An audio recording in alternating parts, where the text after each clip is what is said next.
görək aşağıda. Yəni nədir? İnformasiya nədir və bilik nədir? Verilən mənası olmayan bir ifadədir. Məsəl üçün yazıram bura.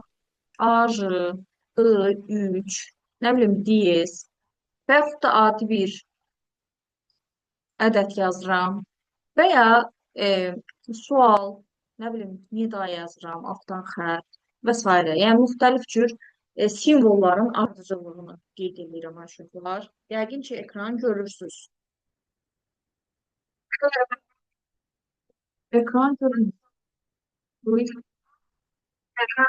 Hə, yəni necə yəni görürsünüz? Hər ikiniz də görürsünüz, elə aşağılar. Bəli, aha. Deməli, uşaqlar, bax, verilən deyəndə sadəcə olaraq simvollar ardıcıllığı nəzərdə tutulur. Məsələn, hal-hazırda bura baxanda biz heç nə başa düşmürük. Bizim üçün heç bir şeyi ifadə etmir, fikir bildirmir ümumiyyətlə. Əgər bir simvol ardıcıllığının mənası yoxdursa, deməli, bu sadəcə olaraq bir verilən sayılmış olur. İnformasiya nədir bəs? İnformasiya, məsələn, yazıram 22.02.2022 və yaxud da bura yazıram ana və ya ata və ya kələç, nə bilim, cürbəcür sözlər yazmaq olar bura. 320, 3-ü bura yazmayım, gəldim, yaxşısı bura yazmayaq. Nə bilim, müxtəlif cür sözlər yazmaq olar, kitab yazmaq olar və s. O, məsəl üçün, hal-hazırda yazdığımız ifadələrdən birincisi, baxan kimi bilmək olur ki, bu bir tarixdir. İlin ayın hər hansısa bir günüdür. Ana, ata sözlərini, məsəl üçün, oxuduğumuz zaman hərənin fikrində öz valideynləri canlanmış olur, belə deyim, gözümüzün qabağına gətiririk. Kələk sözü, hardasa, belə deyim, təmsillərdə rast gəlmişik bəlkə bu sözə, kitab sözdə həmçinin, yəni ağlımıza özümüzün kitabları, yəni nəysə, yəni bir şey ifadə etmiş olur. Bax, bunlar artıq, əgər baxdığımız zaman həmin simvollar ardıcıllığını başa düşürüksə və mənası varsa, bu artıq çevrilmiş olur informasiyaya. Verilən mənası yoxdur. İnformasiya isə mənası olan informasiya veriləndir. Mənası olan verilən sayılmış olur, mənası olan veriləndir informasiya. Bilik nədir aşağılar bəs? Bilik bir informasiyanın dərk olunmuş formasıdır. Məsələn, deyirəm ki, sadəcə olaraq sizə informasiya ötürürəm, hələ ki bilikdən danışmıram. Deyirəm aşağılar, elə sözlər var ki, məsələn, yuxarıda yazdığım ana sözü, ata sözü və yaxud da yuxarıda yazdığım eyni ilə bunları bir də yazacağım. Belə bir ifadələr və ya 323 yazmışam. Gəlin yazaq 4 ilə olan 4004 və s. Yəni cürbəcür ifadələr yazmaq olar. Deyirəm ki, elə sözlər var ki, onları həm soldan sağa, həm sağdan sola oxuyanda eyni cür oxunur. Və bu tipdə sözlər palindrom sözlər adlanmış olur. Polindrom adlanmış olur. Bəlkə riyaziyyatdan keçmişsiniz, ay uşaqlar. Həm soldan sağa, ana sözü məsələn, görürsünüz, sağdan da oxusaq ana cür, ana oxunur. Ata sözünü bax, sağdan da oxusaq ata oxunur.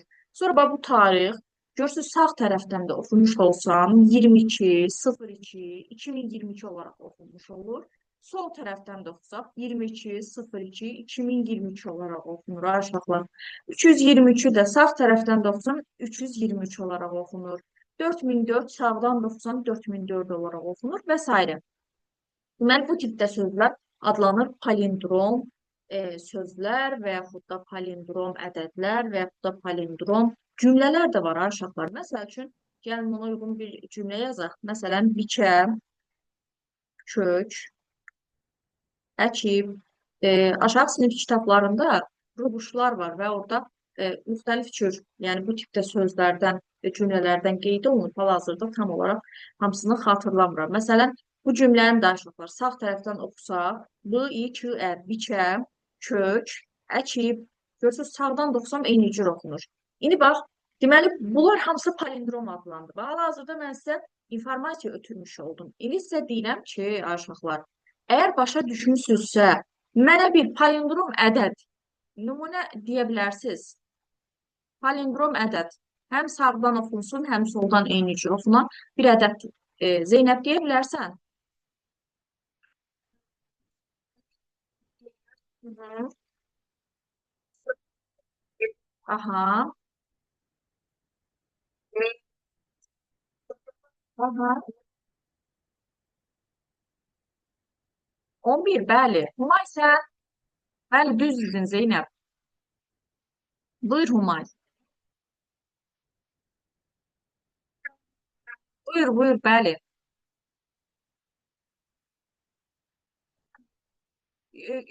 Birində Humay üçün ümumiyyətlə sadəcə olaraq biliyi açıqlamasını verəcəm. Buyur. Aha, aha.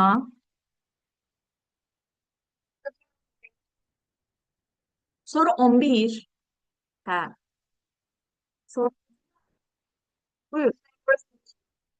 Ay sağ ol. Bəli, radar sözdə var. Radar. Humay. Bax 11, 10. Bu palindrom deyil. Qısa ədəd deyə bilərsən. Məsələn, bax 323, 505. Görsən sağdan da oxunanda eyni cür oxunur. Ay sağ ol. Başa düşdün Humay? Aha. Bax, indi biliyi, palindrom ədəd hal-hazırda bizim dərsimizin xaricində bir, belə deyim, termindir. Sadəcə olaraq biliyi izah eləmək istəyirəm sizə. Bilik nədir uşaqlar? Bilik ötürülən bir informasiyanın dərk olunmuş formasıdır. Yəni, əgər mənim dediyim informasiyanı siz başa düşmüsünüzsə, dərk etmisinizsə, bu sizdə çevrilmiş olur biliyə. Bax, artıq sizdə palindrom ədəd nə deməkdir? Bax, onu bilirsiniz. Palindrom ədəd, düzdür, proqramlaşdırmada da var, Pythonda da var. Deyir, proqramı elə qur ki, gör ədəd palindromdur, ya yox. Sağdan, soldan eyni cür oxunur, ya yox. Bax, bu sözlər Zeynəb mənim üçün yenilik oldu. Bəli, bu olur belə. Verilən informasiya bilik, bax, üç haqqında məlumatımız bu qədərdir. İndi gəlirəm informasiyanın təqdim olunma formasına. Görə informasiyanın hansı təqdim olunma formaları var? İnformasiyamızın hansı təqdim olunma formaları var? İki təqdim olunma formamız var. Təqdim olunma formamız var. Bunlardan biri analoqdur. Yəqin ki, mən yazdıqca siz də qeyd götürürsünüz. Biri isə rəqəmsaldır. Rəqəmsal. Analoq və rəqəmsal. Uşaqlar, analoq informasiya bizim təbiətdən aldığımız bütün informasiyalar analoq informasiya sayılmış olur. Məsələn, çöldə məsələn uşaqların səsi gəlir mənə, bax o səs və yaxud da yağış yağırsa, həyətdən gələn o yağışın səsi ya da çıxmışıqsa həyətə, həqiqətən gözümüzlə görürük ki, yağış yağır, gün çıxıb, nə bilim, şəlalə səsidir, göy guruldamasıdır, insanların səsi və yaxud da çiçəyin görüntüsü, ətri, yeməyin ətri və yaxud da dad, istilik, soyuqluq, bunların hər biri aşıqlar analoq informasiyadır.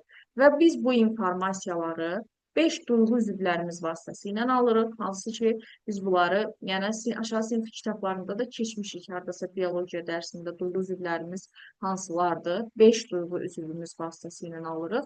Bunlardan biri göz, digəri qulaqdır, digəri burun, dil, bir də uşaqlar dəridir. Göz vasitəsilə aldığımız informasiya vizual adlanır. Qulaq vasitəsilə aldığımız informasiya audialdır. Burun vasitəsilə aldığımız informasiya təbii ki, qoxudur. Dil vasitəsilə aldığımız informasiya təbii ki, daddır. Dəri vasitəsilə aldığımız informasiya isə taktildir, yəni toxunma vasitəsilə aldığımız informasiyadır. Vizual informasiyanı biz gözümüzlə 80-90% ala bilərik. Audial informasiya hardasa 10%, qalan digərləri isə 1% olmuş olur. Ümumiyyətlə, aşıqlar, məsələn, məsələn, nəyi nümunə gətirək? o havanın işığı olduğunu bax, gözümüz vasitəsilə bilirik. Və yaxud da audial informasiyanı qulaq vasitəsilə eşidirik. Məsələn, nəyi nümunə gətirmək olar? Şimşəyin çıxması, musiqini, bəli, nə bilim, birinin söhbət etdiyimiz insanın səsini və s. Bax, qoxu valideynimizin bişirdiyi yeməyi qoxu informasiyasıdır və biz bunu burun vasitəsilə ala bilirik. Zaten yox, stat informasiyası, mən dərsliyəm. Dad informasiyası, informasiyasını dil vasitəsilə alırıq. Yəni, içdiyimiz çayın, məsələn, isti soyuq olduğunu, yeməyin dadlı, duzlu, şit olduğunu bilirik. Taktil informasiya da uşaqlar, bax, əlimizdə tutduğumuz qar topasının soyuq olduğunu gözü yumulu şəkildə əslində bilmək olar ki, və yaxud da əlimizi sobaya yaxınlaşdırsaq, sobanın isti olduğunu biz toxunma vasitəsilə ala bilərik. Və yaxud da uşaqlar yayda məsələn həyətə çıxırıq. Hardan bilirik ki, hava çox istidir? Niyə kölgəyə qaçırıq da? Çünki dərimiz, günəş dərimizi yandırır və həqiqətən də bizə həmin informasiyanı ötürən əslində dəridir. Dəri vasitəsilə aldığımız informasiya taktil informasiya sayılmış olur. Əlimizdəki qələmin sərt və yaxud da yumşaq maddədən olduğunu toxunma vasitəsilə bilirik ki, bax, bu ya sərtdir, ya yumşaqdır. Canlı olduğunu həm vizualla görmək olar, həm toxunma vasitəsilə. Amma sərtliyini və yaxud da yumşaqlığını təbii ki, taktil informasiya ilə almış olaraq qarşılıqlar. Və analoq informasiya kəsilməz informasiyadır. Yəni, təbiətdəki informasiyaları biz kəsə bilmərik. Bax, bu kəsilməz informasiya sayılmış olur. Kəsilməz informasiyadır. Məsələn, iki şəxs düşünün ki, dayanıb söhbət eləyir və mən ona qulaq asıram, tutaq ki, və vacib bir işim çıxır, həmin yerdən ayrılmalı oluram. O iki şəxsin səsini mən o telefondakı videonu saxladığım kimi bir stop düyməsini basıb, təbii ki, onların söhbətini kəsə bilmərəm. Söhbət zamanın kəsilməzliyindən gedir təbii ki. Amma rəqəmsal informasiya bunun tam əksinədir. Rəqəmsal informasiya bizim telefondan, kompüterdən, nə bilim, və s. Yəni, bu elektronik vasitələrdən aldığımız bütün informasiyalar rəqəmsal informasiyadır və mən birinin səsinə o dediyim iki nümunə hansı ki göstərmişdim ki, iki şəxs sanki dayanıb söhbət eləyir videoda və mən onların vacib bir işim çıxırsa, onların söhbətini bir stop düyməsi ilə kəsə bilirəm təbii ki və işimi bitəndən sonra gəlirəm, daha sonra qayıdıram, otururam, play düyməsini basıram, o iki şəxsin söhbətinə davamını qulaq asa bilirəm. Rəqəmsal informasiya kəsilən informasiyadır və yaxud da buna diskret informasiya deyilir. Kəsilən və yaxud da diskret informasiya uşaqlar. Bu da olur belə. Daha sonra uşaqlar, gəlin informasiyamızın xassələrinə baxaq. Bura qədərən sual olan var.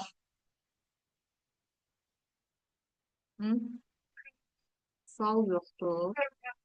Tamam. Gəlin indi informasiyamızın xassələrinə baxaq. İnformasiyanın hansı xassələri var? Xassələrimiz, xassələr. İnformasiyanın birinci xassəsi tamlıq xassəsidir. Tamlıq xassəsi.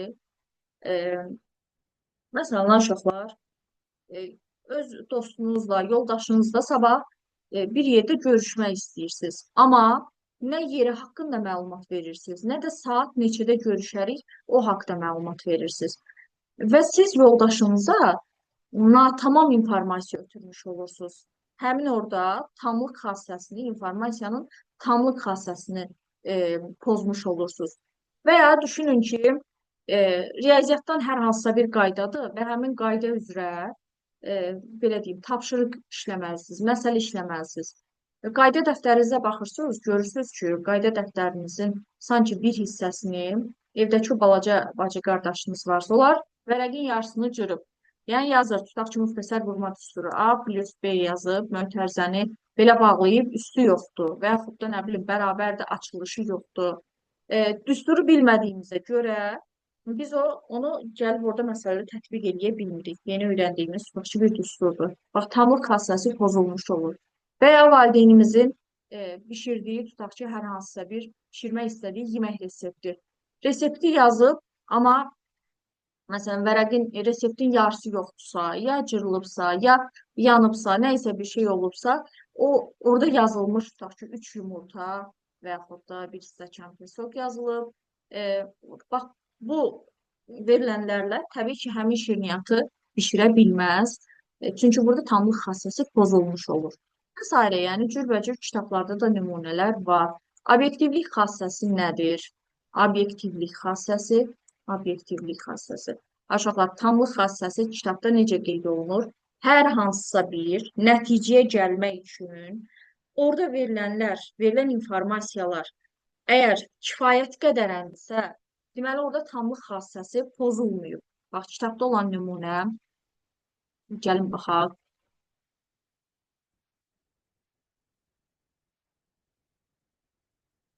Tamlıq xassəsində nə deyilir?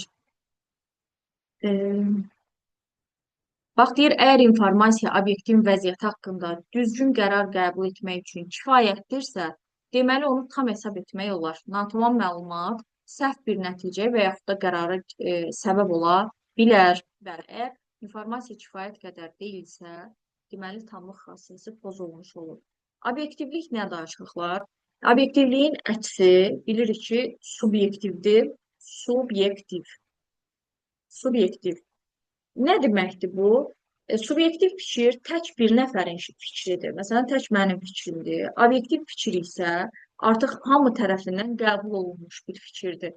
Məsələn, subyektiv fikir deyirəm. Deyirəm ki, payız fəsli mənim ən sevdiyim fəsildir. Bax, bu mənim subyektiv fikrimdir. Bir də var ki, deyirəm, payız fəslində ağacların yaprakları saralır, tökülür, hava soyuq olur nisbətən. Bəzən aram-aram yağışlar yağır. Bu artıq obyektiv fikirdir. Hamımız bilirik ki, payızda ağacın yarpaqları tökülür, hava sərin olur və s. Və yaxud da uşaqlar belə bir nümunə var. Düşünün ki, dostunuzla getmisiniz yarışa və hər hansısa bir sevdiyiniz komanda var. Deyirsiniz ki, mən istəyirəm ki, məsələn, qırmızı giyinən komanda qalib gəlsin. Bax, bu sizin subyektiv fikrinizdir. Komandanı sevirsiniz, oyunlarından xoşunuz gəlir deyə. Bu subyektiv fikir sayılmış olur. Bir də var ki, uşaqlar, məsələn, tutaq ki, futbol oyunu. Futbol oyununun təbii ki, dünyanın harasında olur olsun, özünün qaydası var, futbol oyunun qaydaları var. Nə bilim, top çıxanda necə olur, hara qədər top gəlsə, nə bilim, 11 metrəlik olur və s. Futbol qaydalarını qəti şəkildə bilmirəm. Və bu nədir? Bax, o ortada olan o studiya baxır futbola, təbii ki, futbolun qaydalarına uyğun olaraq qərar verir ki, hansı komanda düz oynayır, hansı komandaya cərimə vermək lazımdır və s. Bu artıq obyektivlik xassəsidir. Bütün oyunların obyektiv şəkildə qaydaları var. Olsun voleybol oyunu, olsun futbol və s. Və yaxud da uşaqlar deyirəm ki, dəvə, bir sual verəcəm sizə. Dəvə susuzluğa dözümlüdür. Dözür. Sizcə bu subyektiv fikirdir, yoxsa obyektiv?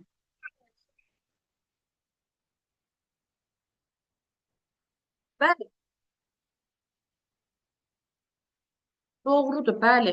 Yəni hər birimiz də bilirik. Bu aşağı sinif kitablarından öyrənmişik. Lap olsun, belə deyim, həyat bilgisindən tutmuş, biologiya, təbiət kitablarında hamısında da yəni azar-azar məlumatlar var ki, yəni susuzluğa davamlıdır, dözümlüdür, dəvə və s. Və yaxud da deyirəm ki, kaktus bitkisi suyu çox sevmir. Sizcə bu obyektiv fikirdir, yoxsa subyektiv? Bəli, obyektivdir. Hər birimiz o bitkiləri keçəndə bilirik ki, məsələn, kaktus harda olur? Səhrada olur. Səhrada çox su olmur. Onlar susuzluğa dözürlər. Yəni çox suyu zaten sevmirlər və s. Yəni bax, bu obyektiv fikirdir. Obyektiv fikir hamı tərəfindən qəbul olunmuş fikirdir. Subyektiv isə tək bir nəfərin şəxsi fikri sayılmış olur. Növbəti bizim xassəmiz aktuallıqdır. Aktual. Aktuallıq xassəsidir. Aktuallıq xassəsi. Nə deməkdir uşaqlar? Aktual xassə bizim üçün əhəmiyyətlidirsə, cari zamanda, cari demək, cari sözünü bəzi uşaqlar mənasını bilmir. Cari demək, indiki zaman, hal-hazırda olduğumuz zamanı nəzərdə tutur. Cari zamanda bizim üçün əhəmiyyətlidirsə və bizi maraqlandıran bir məlumatdırsa, deməli həmin informasiya aktualdır. Məsələn, bax, səhv etmirəmsə, hər ikiniz 11-ci sinif oldunuz da. Hə, Umay, sən də 11-ci sinif idin. 11. Məsələn, deyir ki, e, 11-ci sinif, sən yazmamışdın.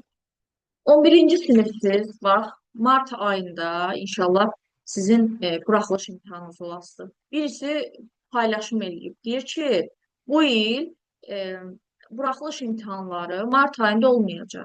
Ya bir ay əvvəl olacaq, ya bir ay sonra. Belə bir tutaq ki, status paylaşıb və yaxud da hər hansı sosial şəbəkədə paylaşım eləyib. E, yox, bu əslində, burada əslində etibarlı xas əsas var. Ya onu qatmıram.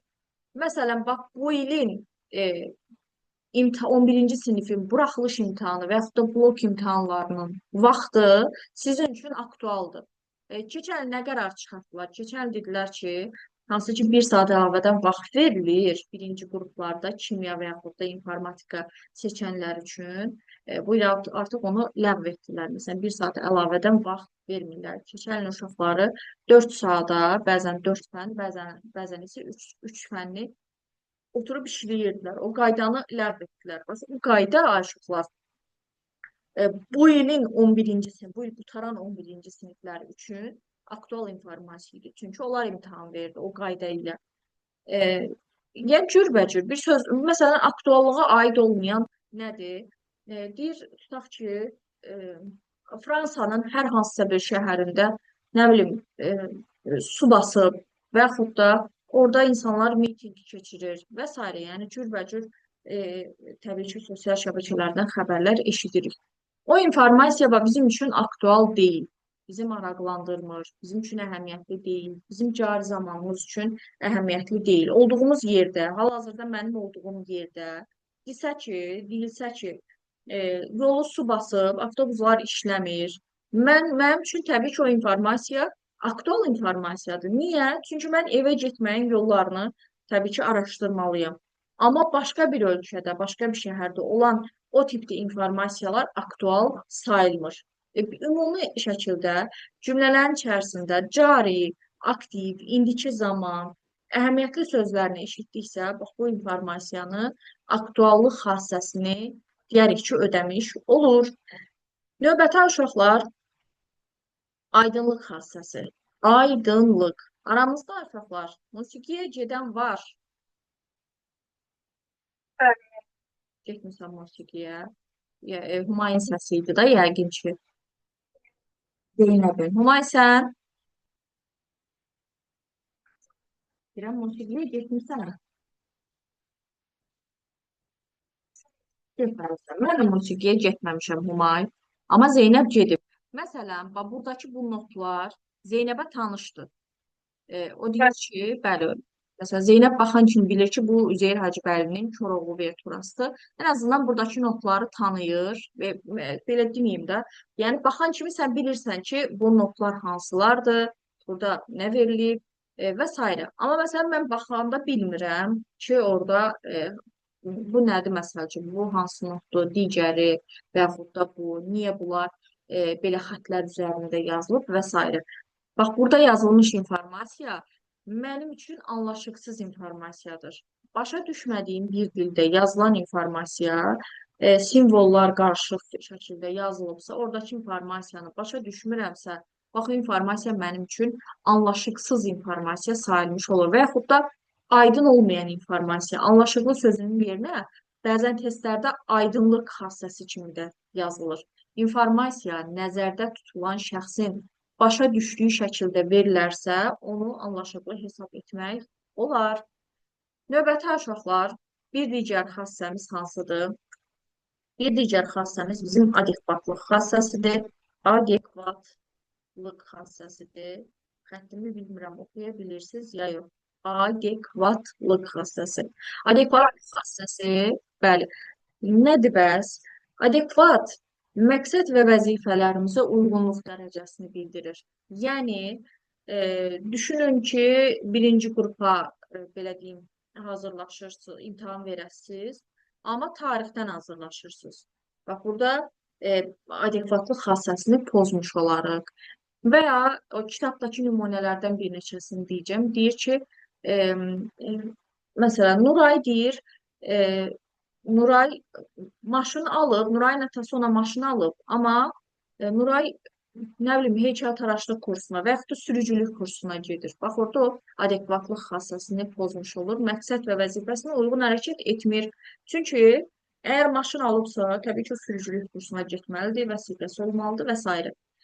Və yaxud da adekvatlıq xassəsi birinci mövzuda yoxdur. Olmamasının səbəbini olmalıdır əslində adekvatlıq xassəsi orada. Niyə? Çünki bir sonraki dərslərdə modelləşdirmə dərsi keçəcəyik və bir model, bir orijinalın müəyyən xassələrini özündə toplamalıdır təbii ki. Məsələn, uşaqlar oyuncaq maşın düşünün. Oyuncaq maşının nə bilirik ki, maşındır? Oyuncaq maşın orijinal bir maşın kimi, onun da təkərləri var, onun da təbii ki, qapı kimi müəyyən oyuncaq qapıları var, şüşələri var, nə bilim, yan tərəfdə iki belə balaca güzgüsü və s. Yəni, həqiqətən də adekvatlıq xassəsini ödəyir. Bir oyuncaq maşın, bir orijinal maşının heç olmasa bəzi xüsusiyyətlərini özündə cəmləşdirməlidir ki, baxan uşaq həqiqətən də bilsin ki, bu maşın oyuncaqdır.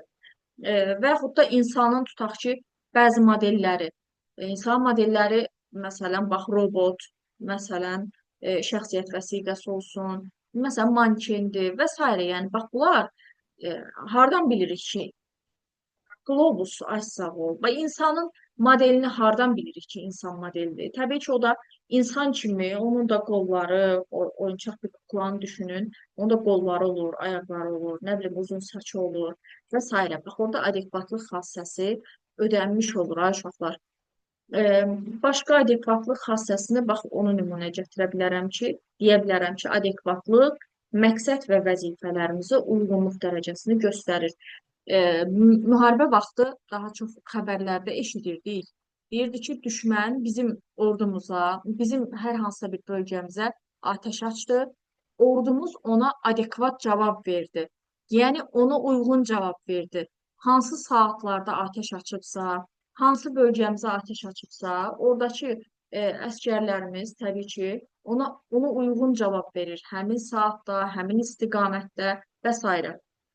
Bax, bunu daha çox, bilməm, diqqət etmişsiniz ya yox, xəbərlərdə eşidirik adekvat sözünü. Daha sonra bizim hansı xassəmiz qaldı? Etibarlılıq xassəsi var. Etibarlılıq xassəmiz var. Etibarlılıq xassəsi nədir uşaqlar? Məsələn, elə bayaq ki, bax, burada bir nümunə gətirmişdim mən sizə, onu yarımçıq saxladım. Deyir ki, biri sosial şəbəkədə paylaşım eləyir. Deyir, 11-ci sinifin imtahanları olasıdır, məsələn, aprel ayında və yaxud da may ayında bir məlumat paylaşır və siz həmin şəxsin paylaşımının doğru olmadığını yoxlamaq üçün üz tutarsınız, təbii ki, DİM saytına, Dövlət İmtahan Mərkəzinin öz saytına, çünki oraya etibar eləyirik. Sırf imtahanlarla bağlı xəbərlər təbii ki, saytın özündə paylaşılmış olur.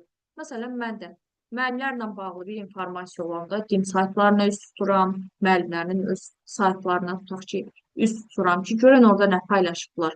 Tutaq ki, bu sosial şəbəkələrdə paylaşılan bir məlumatlar haqqında orada bir xəbər var, informasiya varmı ya yoxmu? Orada, belə deyim, testlərdə, nümunələrdə verir.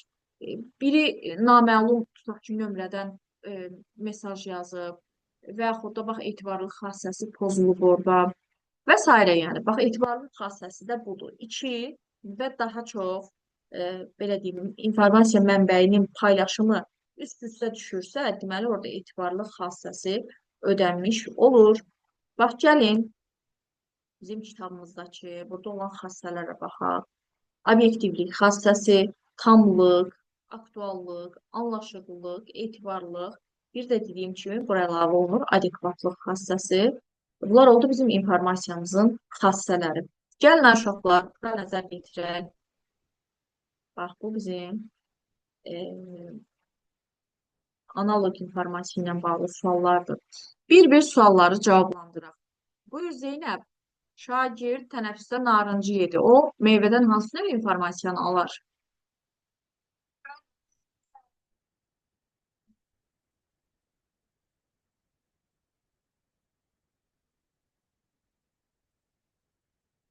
Bəli, bəli. Cavab olacaq.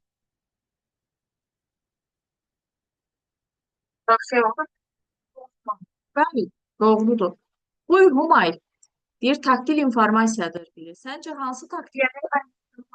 Bəli, bəli, bəli. Hı-hı. Bəli, doğrudur. Bəli, əli ilə buzu götürmək taktil informasiya olar. Növbəti sual. Buyur Zeynəb, vizual informasiya ilə işləyən obyektləri müəyyən edin. Bəli. Vizual səs yox, vizual. Görmə, bəli.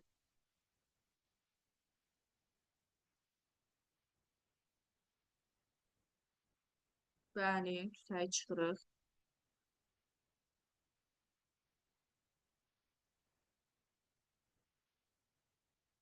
Bəli, doğrudur. Burada mikrofonu çıxırıq C variantında.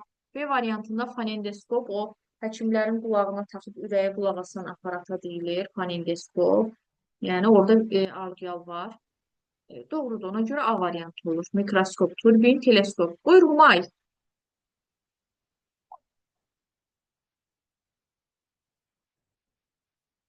Bəli, dil olacaq. Bəli, doğrudur.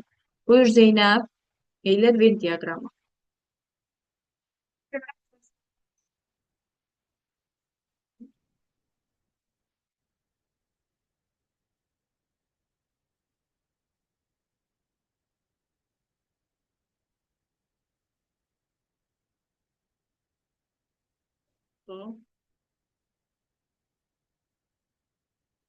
Doğrudur, bəli, bəli.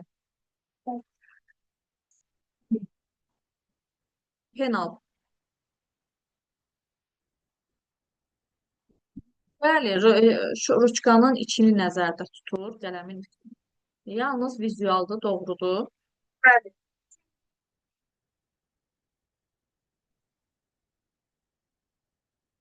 Bəli, doğrudur.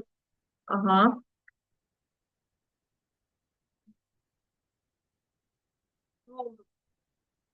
bəli,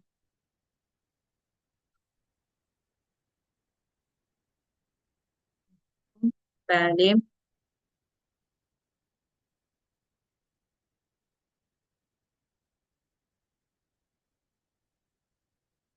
bəli, bəli, bəli, yalnız görüntüsü var. Doğrudur, bəli. Bəli, mən burada bu qələm passivdə istifadə edə bilmirəm deyə sən deyənləri yazmadım, amma doğrudur. Bəli, olacaq burada D variantı. Doğrudur. Sonra buyur Humay. Uyğunluğu deyir müəyyən edin. Bəli, doğrudur, bəli, doğrudur.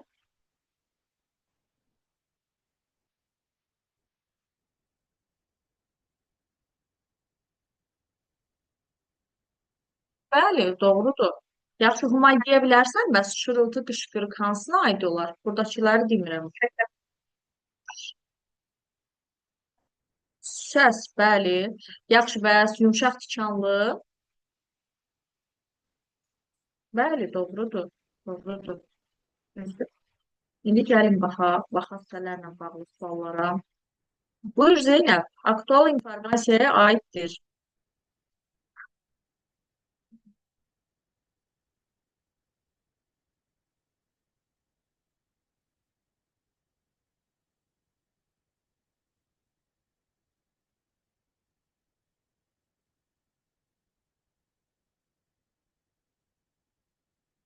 Bəli, bəli. Doğru. Bəli, elə C olacaq. Lazımi vaxtda əhəmiyyətlidirsə, deməli aktual informasiyadır, doğrudur. Buyurun Ay. Hansı bənddə küşnar ağacı üçün obyektiv informasiya göstərilib deyir. Bax, küşnar ağacı bilirsən də şam ağacıdır. Hı -hı. Bəli, sadəcə olaraq iynə yarpaqlı ağacdır. Həmişə yaşıl ağacdır və ya iynə yarpaqlı ağacdır. Küşnar ağacıdır. Ən gözəl ağacdır. Subyektiv fikirdir. Mənim şəxsi fikrim ola bilər, sənin şəxsi fikrin ola bilər. Bütün xalqlar üçün bayram rəmzidir. Məsələn, bizdə bizim belə deyim, milli bayramlarımızdan Novruz bayramı var. Düz bəzi ölkələrin həqiqətən də bayram rəmzi kimi sayılır. Şam ağacını bəzəyirlər. Düzdür, biz də yenilik qeyd edirik, amma bizdə bayram rəmzi deyil. Aha, ən tez böyüyən ağacdır. İqlimə görə dəyişir. Bütün iqlim qurşaqlarında təbii şəkildə bitir. Bu da iqliminə görə dəyişə bilir. Kim cavablandırdı bu sualı? Humay. Buyur Zeynəb.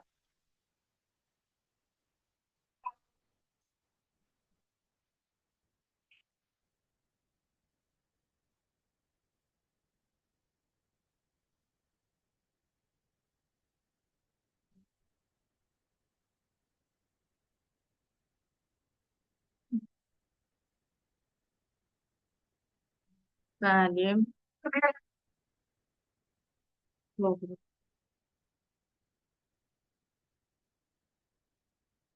Hı hı.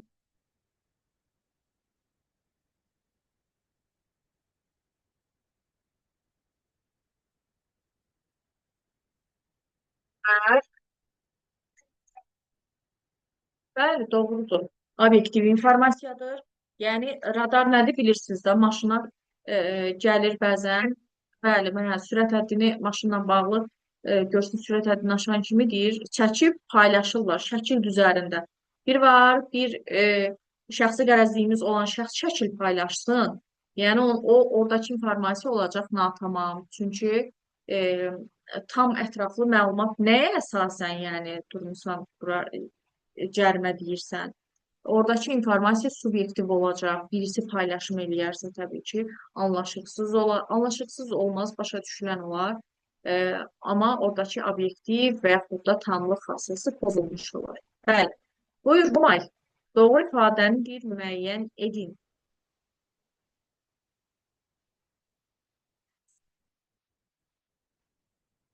Bəli, Dövlət Konstitusiyası etibarlı mənbədir, doğrudur.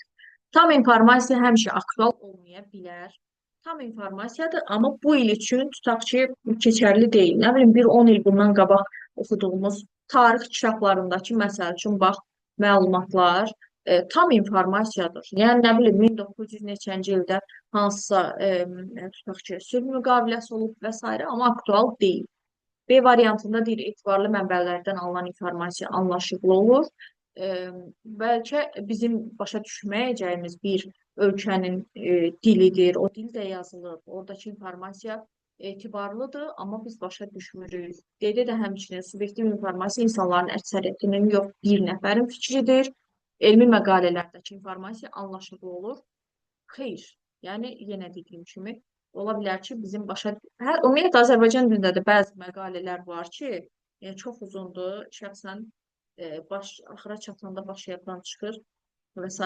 Yəni başa düşməyəcəyimiz də bir dildə ola bilər ki, o informasiya bizim üçün anlaşıqlı olmasın. Buyur Zeynəb.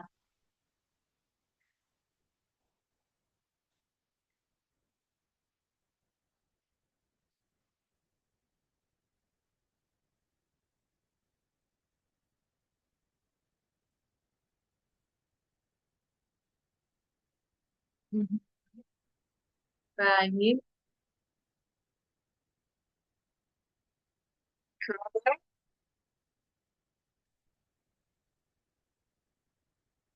Bəli.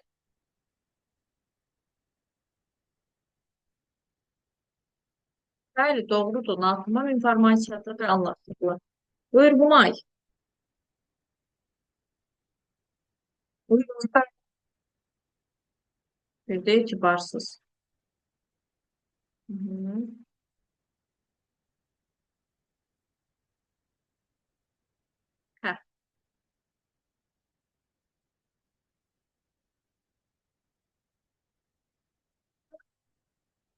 Bəli, doğrudur. 2002-ci il Şuşa ilə elan edilmişdir. Doğrudur, bəli, birə Y olacaq. Başqa nə ola bilər? Bax, fizika keçirsiniz də, düzdürmü? Gör, fizika ilə bağlı gör.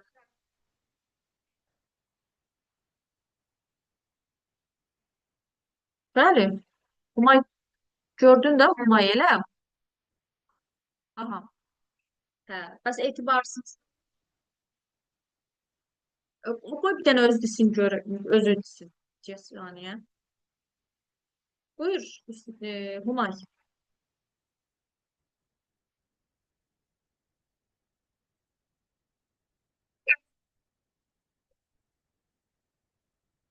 Bəli, doğrudur, D variantıdır. Hə, bax bir də A variantına bax, Humay.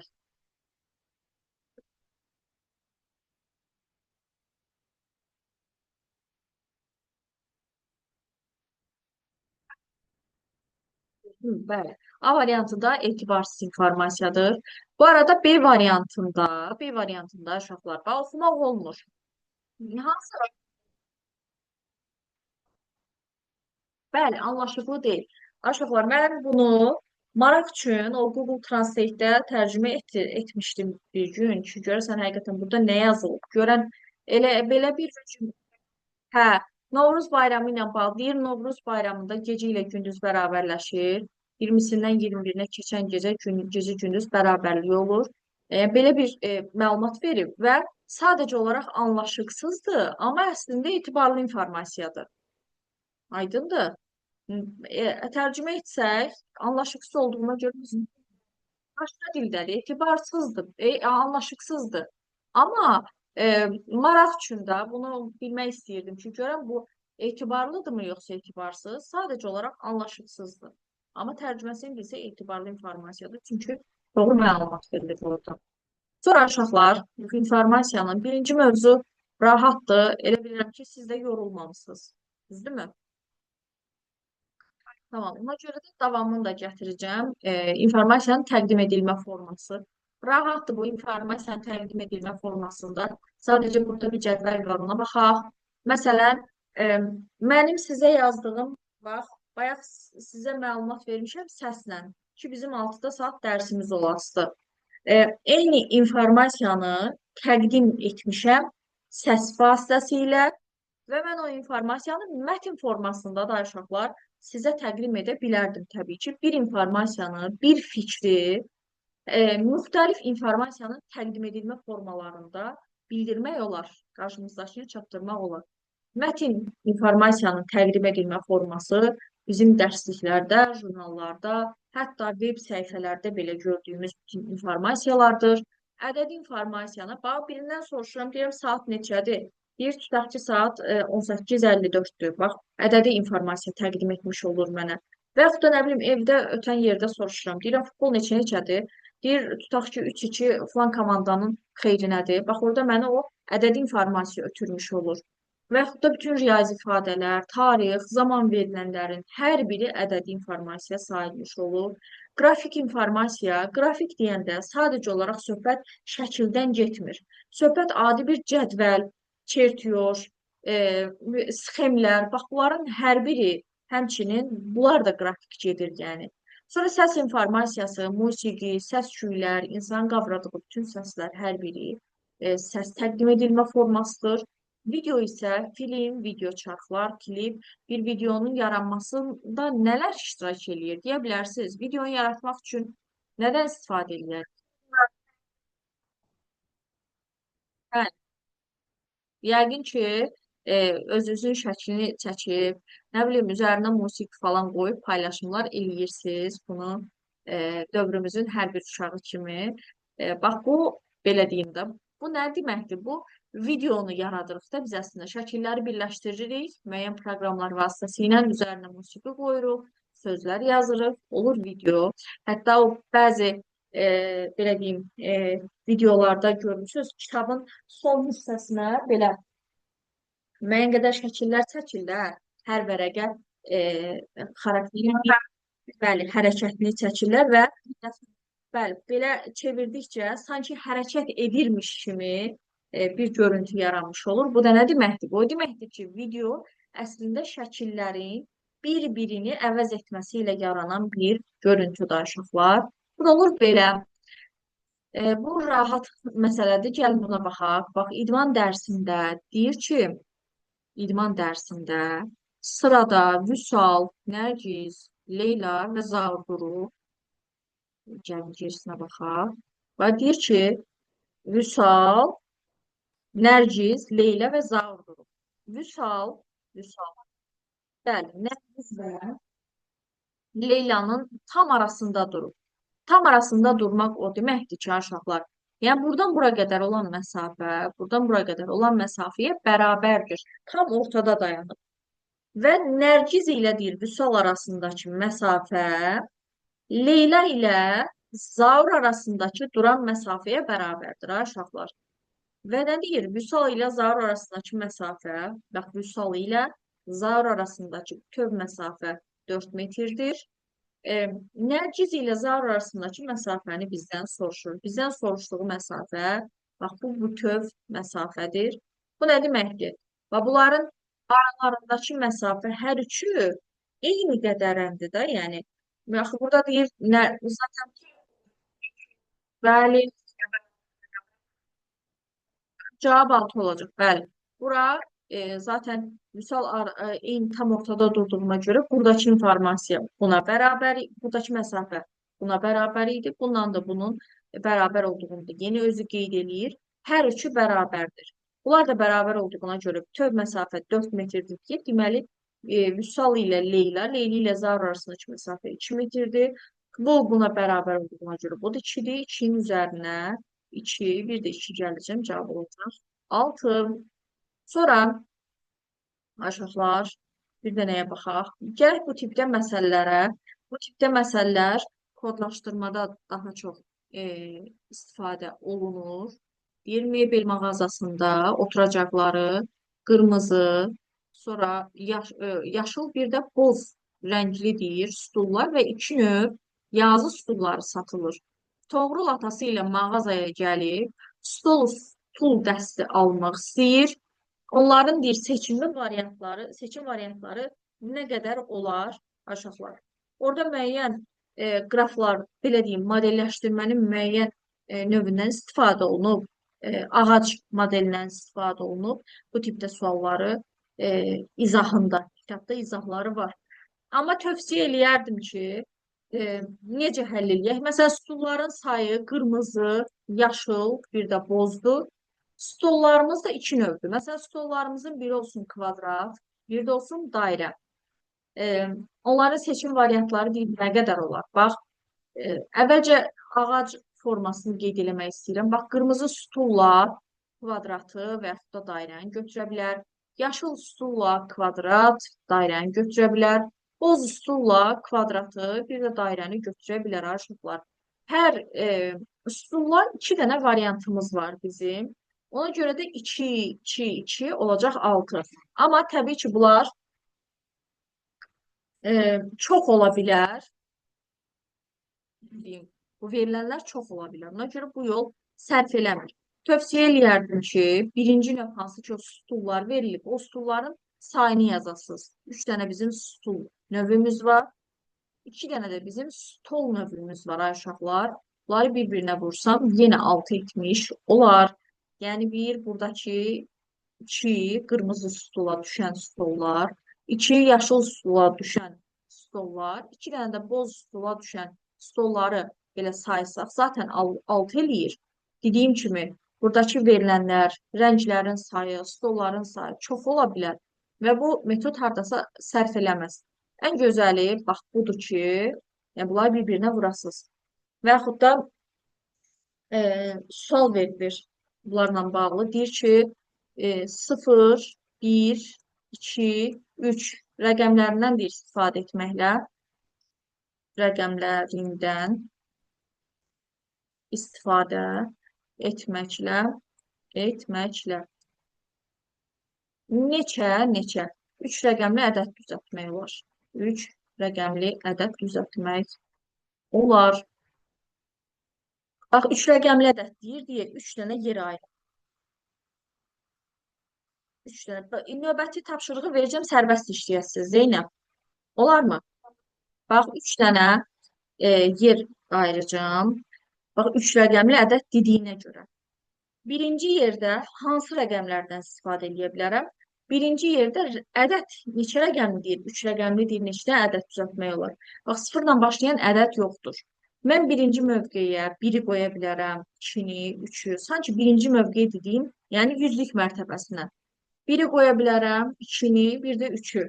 Sonra onluq mərtəbəsinə 0-ı qoya bilərəm, 1-i qoya bilərəm, 2-ni, bir də 3-ü yaza bilərəm. Bir də təhlik mərtəbəsinə də yenə həmçinin 0-ı, 1-i, 2, 3-ü yaza bilərəm ay uşaqlar. Məsələn, bax, ədədlərdən biri ola bilər 100, ədədlərdən biri ola bilər, nə bilim, 112, biri 132 ola bilər və s. Yəni, bu dənə-dənə bunları yazmırıq. Bunları bu şəkildə ümumiləşdiririk. Birinci mövqedə 3, ədəddən istifadə eləyərəm. Görürsünüz, birinci mövqedə 3 dənə ədəddən istifadə eləyərəm. İkinci mövqedə 4 dənə ədəddən istifadə eləyərəm. Üçüncü mövqedə isə 4 dənə yeni ədəddən istifadə edərəm. Bunları bir-birinə vursam, 3-ü 4-ü 12, 12-ni də 4-ə 48 dənə bizim 3 rəqəmli ədədimiz alınır. Bu rəqəmlərdən istifadə etməklə. Humay, başa düşürsən? Humay. Aha. Zeynəb, yəqin ki, sən keçmisən, bilirsən, yəni, düzdürmü? Bax, bunu hardasa 11-ci sinifdə ehtimal nəzəriyyəsində, düzdür, siz bu tipdə tapşırıqları permutasiya, kombinzondan istifadə edərək öyrənirsiniz. Məsələn, bu metod orada yox, səhv etmirəmsə. Ehtimal eləyirik ki, sadəcə olaraq biz yüzlük mərtəbəsinə hansı ədədləri qoya bilərik? Və yaxud da onluğa, və yaxud da təhliyə. İndi birini də deyəcəm, birini sərbəst şəkildə siz yazasınız. Deyirəm ki, 1, 2, 3, 4, 5 rəqəmlərindən istifadə etməklə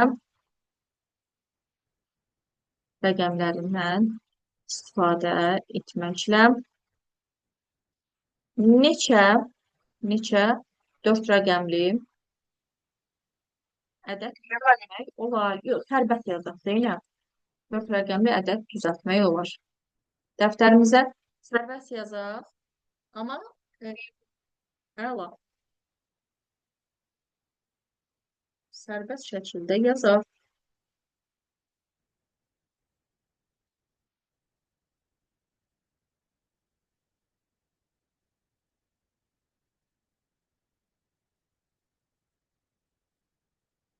Görüntünü yazdığını Zeynəb, qrupa ata bilərsən. At baxım görüm nə yazmısan.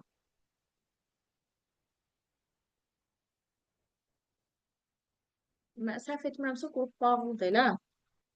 Yoxsa açıqdır. Açıq. Yaza bilərsən.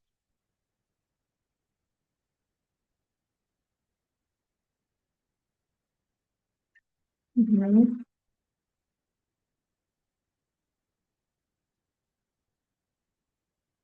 Bəli, yaz.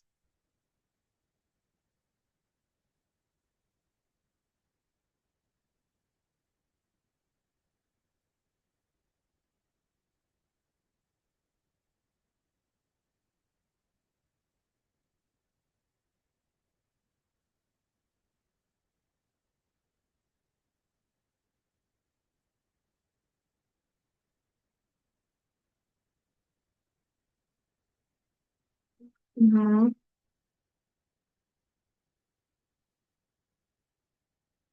Bəli, bəli, bəli.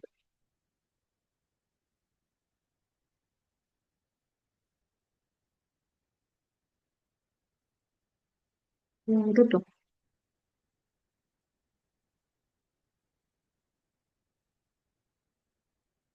Humay, yazmaq tapa bilmədin. Bax, diqqətlə qulaq as. Zeynəb düz yazıb. Sən də başa düşəsən. Çətin deyil, qorxma. Bax, birinci mövqedir. 4 rəqəmli ədəd deyil. Bax, 4 dənə mövqe düzəldirəm. 1, 2, 3, 4.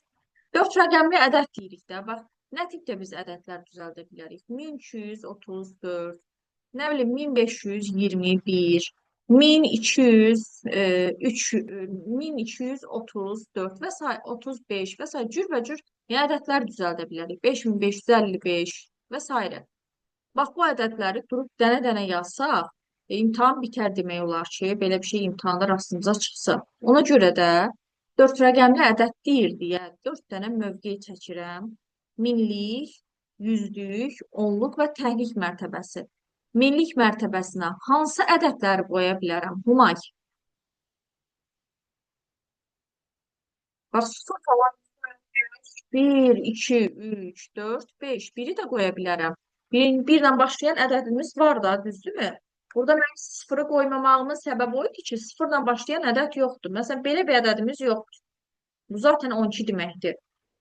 Amma belə bir ədədimiz var. Bu 120-dir. Sıfır solda olanda önəmi yoxdur, amma sağda olanda e, mövqe dəyişir istər-istəməz. Aydındırmı? Başqa, digər mərtəbəyə, minlik mərtəbəsinə hansı ədəd yaza bilərik?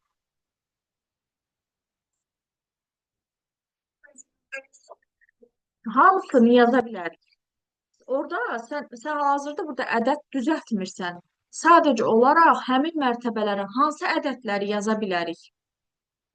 Aydındır. Sadəcə onu ehtimal eləyirik ki, hansı ədədləri qoya bilərəm. Mən minlik mərtəbəsinə də 1-i, 2-ni, 3-ü, 4-ü və 5-i yaza bilərəm. Eyni şəkildə onluq mərtəbəsinə də 1-i də yaza bilərəm, 2-i də, 3-ü də, 4-ü də, 5-i də. Təhlik mərtəbəsinə də yenə həmçinin bax bunların hər birini yaza bilərəm. Məsələn, Bakı ədəd düzəldək bir dənə. Bax, belə bir şey yaza bilərəm. Düzdürmü? Bax, bunlardan düzəldirəm ha, baxa-baxa. Tutaq ki, biri buradan götürdüm, ikini buradan götürdüm.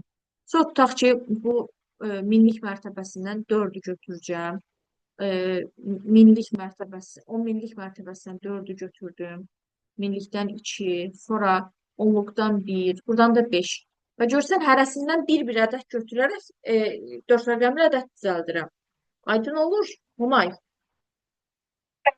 Sadəcə olaraq həmin mərtəbələri, bax, neçə rəqəmli ədəd deyir? 4 rəqəmli. Burada neçə rəqəmli ədəd demişdi? 3 rəqəmli. Əvvəlcə yer ayırıram. 3 rəqəmli, 3 dənə cızıq, 4 rəqəmli, 4 dənə cızıq. Sonra mən o mövqelərə hansı ədədləri qoya bilərəm? Yəni sadəcə ehtimal eləyirsən. Bax burada mən hal-hazırda ədəd düzəltmirəm. Mənə sadəcə olaraq neçə dənə 4 rəqəmli ədəd düzəltmək olur? Onların sayı maraqlıdır. Mən birinci mərtəbəyə bax 5 dənə ədəd qoya bilərəm. İkinci mərtəbəyə 5 dənə ədəd qoya bilərəm. Üçüncü mərtəbəyə də 5 dənə ədəd qoya bilərəm. Dördüncü mərtəbəyə də 5 dənə ədəd qoya bilərəm. 4 dənə də 5-in 620, 570 olur. Yaxşı, birini deyirəm, birini də işləyin və yazın. Məsələn, burada 0 var. Tutaq ki, dəyişmişəm. İndi nə alarsan? Buyurun. Yazaq, yazaq. Bəli. Zeynəb, sınaqda nə qədər yazırsan? Getmisən mi sınağa? İnformatika.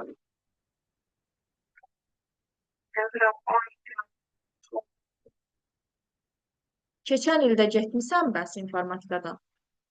Hə.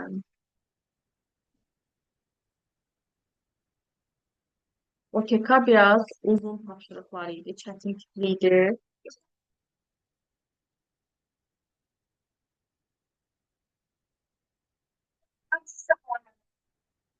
Bəli, bəli. Vaxt aparan, bəli, o birinci mövzular biraz çətindir modelləşdirmədə üçün. Uzun, çətin deyil idi əslində, uzun suallar idi. Bəli. Buyurun, 0, 1, 2, 3, 4 rəqəmlərindən istifadə etməklə neçə dənə 4 rəqəmli ədəd düzəltmək olar? Əla.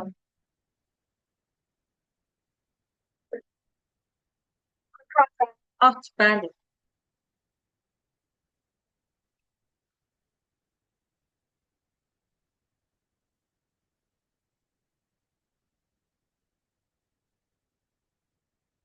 Niyə? Beşinci gün saat 6'da.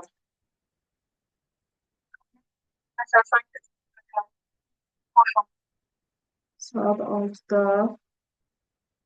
Günü ortaq qərara gəlmək olar. Mən də bir boş vaxtlarıma baxaram. Saat 6'da. Dərs müddəti hardasa 1 saat 45 dəqiqə və ya 2 saat və ya saat yarım vaxt dərsin bitməyinə.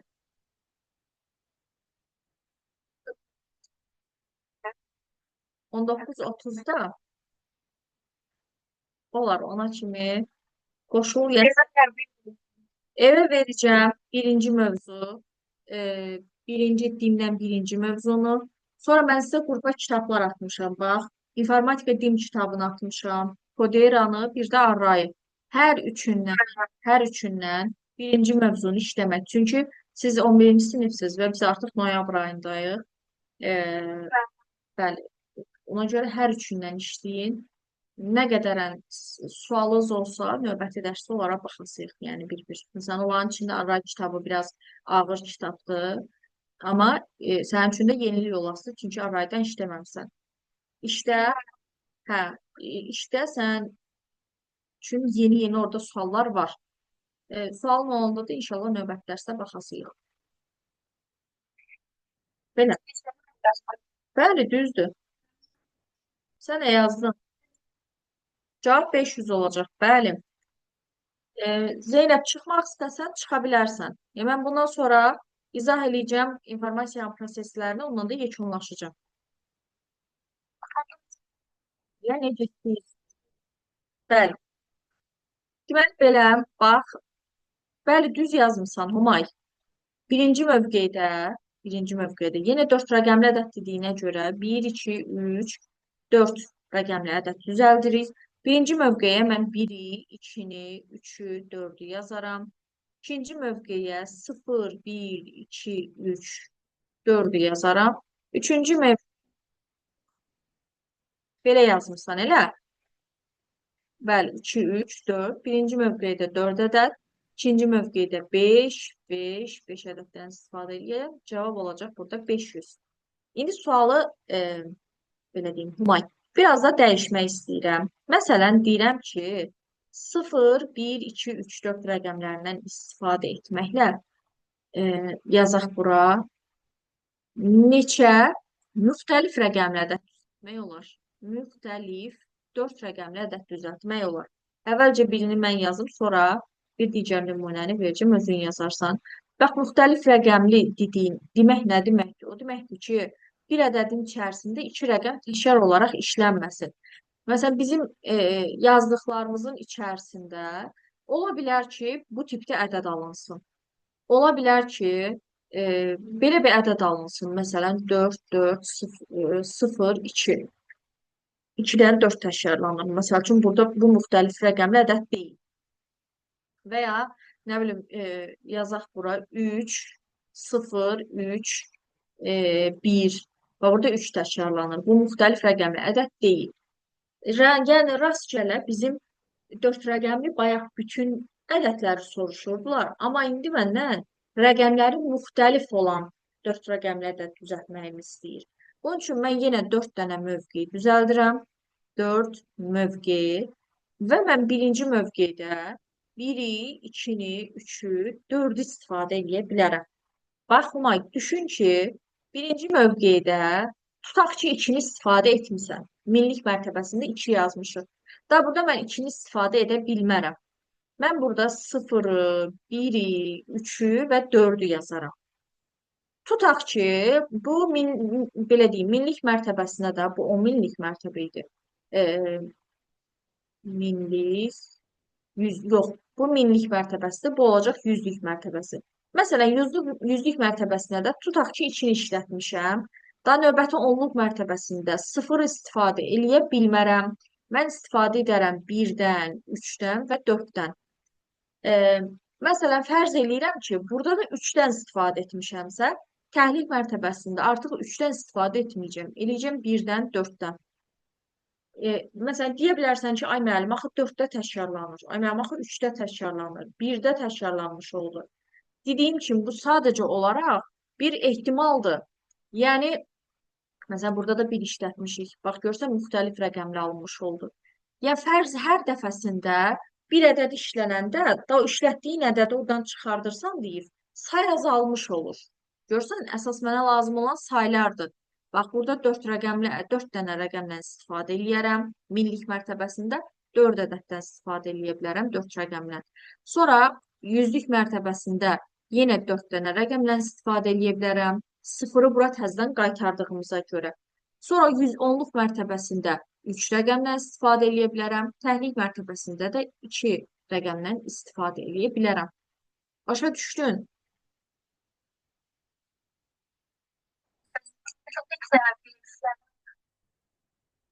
Burada bunu nəzərdə tutursan. Bax, onu izah eləməyə çalışıram ki, sualın ola bilər ki, ay müəllim, axı 3 təkrarlanır. 3 təkrarlanmır. Sadəcə olaraq görsən, bax, ikini, elə bil ki, hər dəfə ədədi öz ağlında düşün ki, ikini yazmışamsa, daha növbəti dəfə ikini yazmayacağam. Sonra bura tutaq ki, 0 yazmışamsa, görsən, burada 0 işlətmədim. Bura tutaq ki, 3 yazmışamsa, burada artıq 3-dən istifadə eləmədim. Sən növbəti ədədlərdə, bax, indi tutaq ki, 2031-dir da, bax, bir digəri indi hazırlayacağam. Bir digərinə də baxıram. Birinci mövqedə istifadə eləyə bilərəm 1, 2, 3, 4. Fərz eləyirəm ki, burada mən 4 işlətmişəm.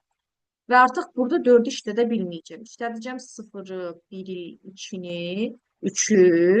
Fərz eləyirəm ki, mənim yüzlük ədədim 2-dir. Artıq burada 2-ni istifadə eləyə bilməyəcəm. 0, 1, 3-dən istifadə edəcəm. Fərz eləyirəm ki, onluq mərtəbəsində məsələn 1 var. Növbəti artıq təhlik mərtəbəsində də 1 işlətməyəcəm. 0-dan 3-ü. Görürsən, Humay, eyni ardıcıllıq al. Sadəcə olaraq bax, burada da 4-dür yenə, burada da 4-dür, burada 3-dür, burada 2-dir. 4, 4, 3 və 2. Yəni, fərz eləyirik sadəcə olaraq. Sən baxma ki, yenə axı 3 təkrarlanır, ay müəllim, yenə axı 2 təkrarlanır, yenə 3 dənə 0 var. O yöndən baxma. Hər dəfəsində bir ədədi çıxartsan, yenə eyni ardıcıllıq alınır. Aydındırmı? Da birinci mövqedə 4, ikinci mövqedə 4, üçüncü mövqedə 3. Burada da 2 ədəddən istifadə eləyərəm. Ümumi olaraq 4, 4, 16. 16-nı 3-ə vursam 48, 48-i də 2-yə vursam nə alınır? 96 dənə rəqəmləri müxtəlif 4 rəqəmli ədəd düzəltmək olar. İndi buna uyğun bir nümunəndə deyəcəm, sən yazarsan. Bircə saniyə. Mən burada deyəcəm sənə. Məsələn, deyirəm ki, Humay 1, 2, 3 rəqəmlərindən istifadə etməklə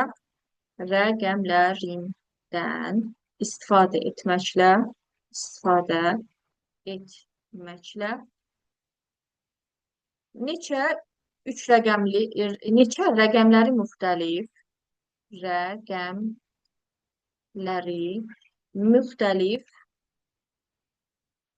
3 rəqəmli ədəd düzəltmək olar. Buyur. 3 rəqəmli ədəd düzəltmək olar. Düzəltmək olar. Buyur, Humay. Yaza bilərsən.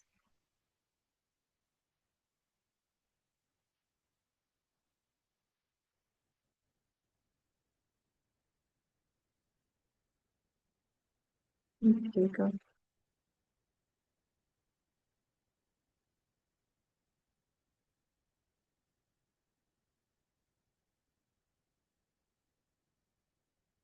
Rəqəmləri müxtəlif.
Yazabildin mi Humay?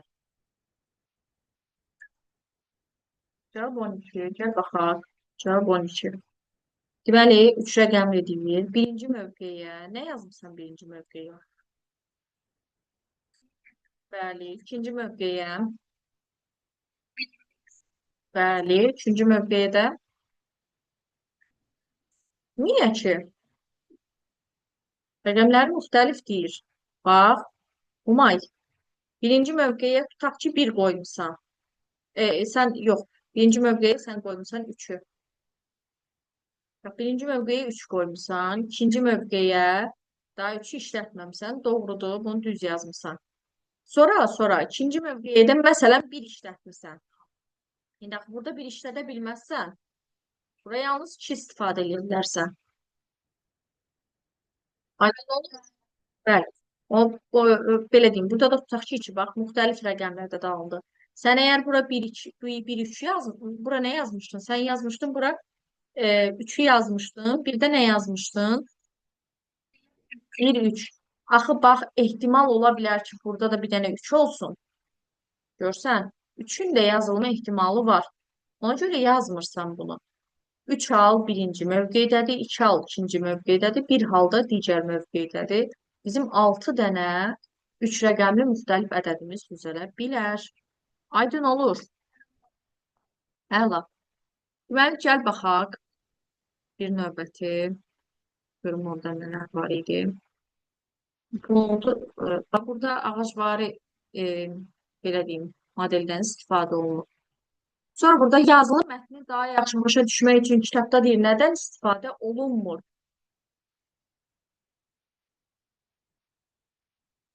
Hı. Yazılı mətni daha yaxşı başa düşmək üçün kitabda nədən istifadə olunmaz? Bəli, videodan istifadə olunmur, doğrudur. İnsan aldığı informasiyanın təxminən 80%-ni görmə orqanı ilə, 10%-ni eşitmə orqanı ilə, 5, 3, 2%-ni isə uyğun olaraq iyi bilmə, toxunma və dad bilmə orqanları ilə alır. Diaqramda sual işarəsi olan hissəyə hansı informasiya aiddir? Bax, Umay, həssas olacaq. 80% görmə həssası, bu da həssası yerdir. Bu hissədə 10% eşitmə olacaq səs. Doğrudur. Bəli. Burada bəs planşetin qiymətini istəyir. Bax bizdə. Planşetin qiyməti nə qədər olar? Planşetin qiyməti 400, bəli, doğrudur. Planşetdən ucuz avadanlıqların sayı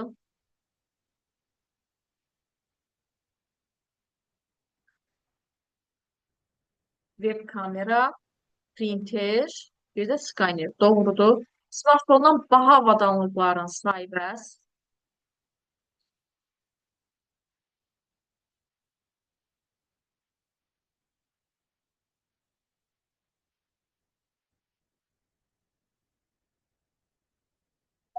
Bir dənə olacaq. Bəli, bu bunlar eynidir. Doğrudur. Bax, Humay, bu da bayaqki tapşırıqla demək olar ki, eynidir. Gəl buna da baxaq. Gör biz buna nə yazarıq.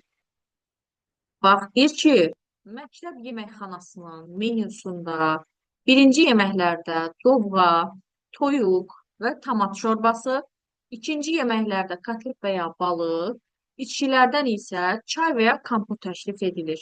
Hər bir yeməkdə və işçidən birini seçməklədir şagirdlərə neçə variantda nahar yeməyi təklif etmək olar. Burada da yenə ehtimalı soruşur.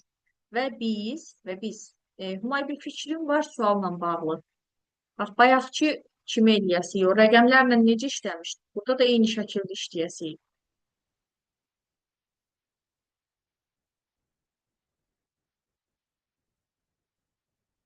Bir fikrin varmı?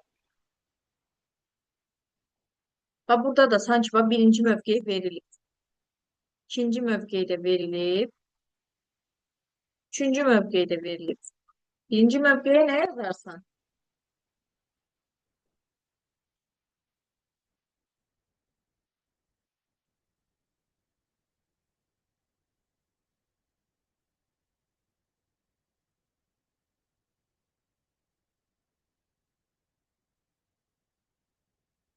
Birinci mövqeyin içində nə yemək yazarsan?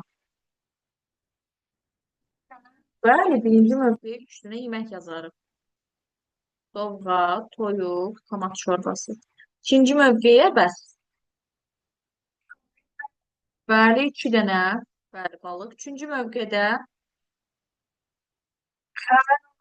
bəli, çay və kompot. İndi birinci mövqedə neçə dənə yeməkdən istifadə etdik? Üç, sonra iki, bir də iki, bəli. Bax, Bunay, mən dovğa, kotlet, bir də çay götürə bilərəm. Və yaxud da toyuq, nədir bu? Balıq və yaxud da, nə bilim, kompot götürə bilərəm. Görürsən, cürbəcür ehtimallardır da. Görmüsən də o açıq büfelərdə yemək alırlar. Məsəl üçün, rastgele birini hərə bir şey götürür. Sadəcə bizdən o ehtimalları soruşur. Və mən burada da yenə ümumi olaraq ehtimal sayı 3, 2, 6, 6-nın 2-yə 12 dənə ehtimalımız var ki, hər tutaq ki, yeməkxanaya gələn şagird təqribi hansı yeməkləri götürə bilər? Nə ilə nəyi götürə bilər? Yəni nə qədərən seçim haqqımız var? Başa düşürsən?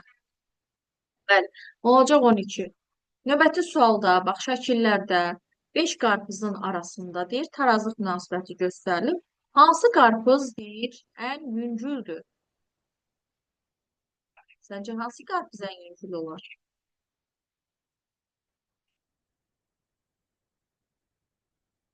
Hı? Hə, Humay. Səncə? Bax, birinci qarpız nədən ağırdır?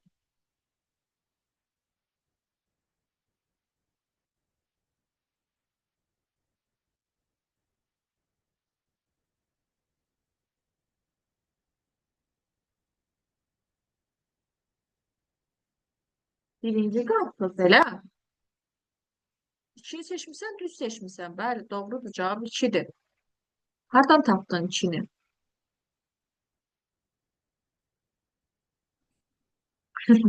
Bəli, birinci qarpız, Humay, bax, üçüncü qarpızdan ağırdır. Üç hansı qarpızdan ağırdır? Dörddən, dörd hansı qarpızdan? Beşdən. Beşə, beşdə ikidən. Düzdürmü? Yəni burada artıq iki işindən ağır deyil. Yəni buradakı ən yüngül qarpız elə ikinin özüdür. Düz tapmısan. Ən ağır qarpızımız da bir olur burada. Bir nömrəli qarpız doğrudur. Sonra burada deyir, bax, avtobusda deyir, uşaq və yaşlı sərnişinlərin yerlərini göstərmək hansı informasiyanın təqdim edilmə formasına aiddir?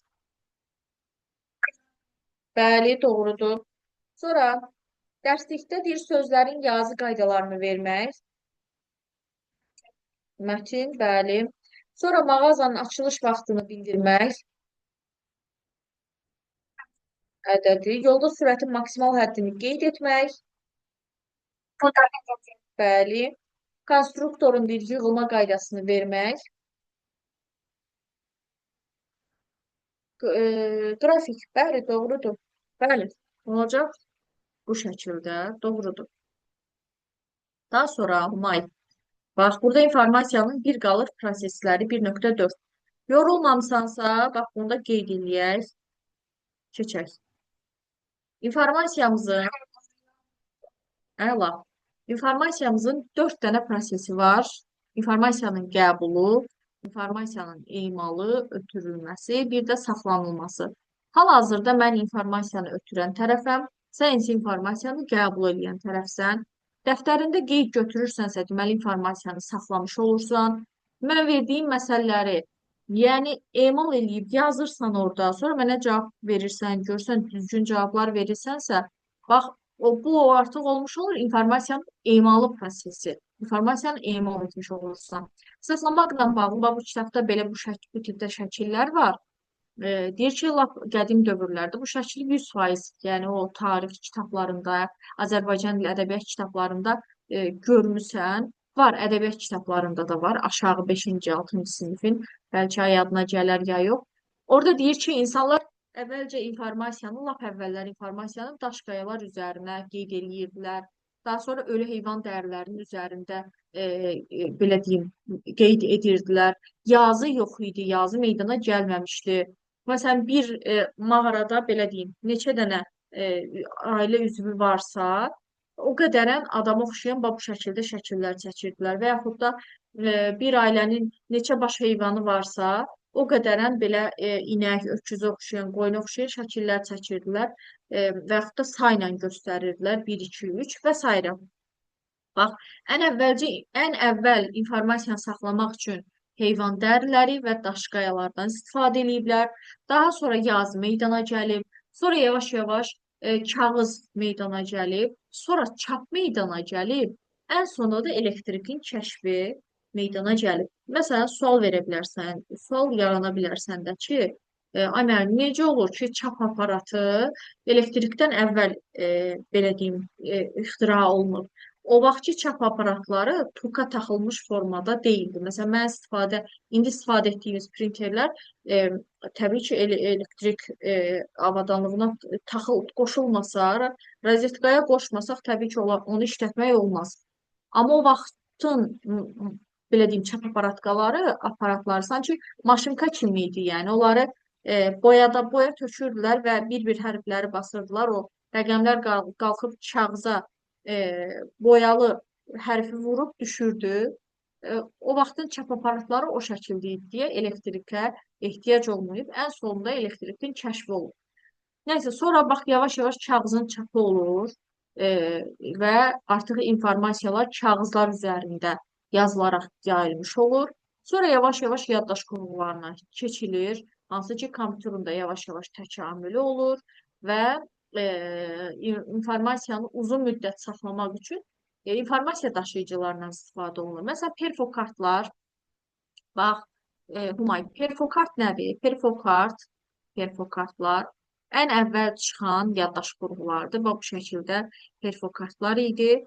Üzərində xırda dəliklər var idi burada. Görsən, xarici yaddaş qurğuları adlanırdı.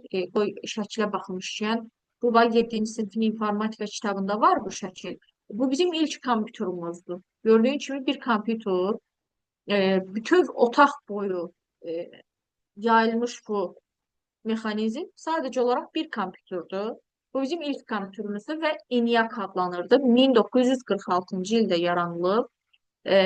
Deməli, John von Neumann tərəfindən yaradılmışdı. Bax, bu bizim kompüterimiz. Hal-hazırda amma bizim istifadə elədiyimiz kompüterlər neçəsə 100 qramdır, 800, 900 qram.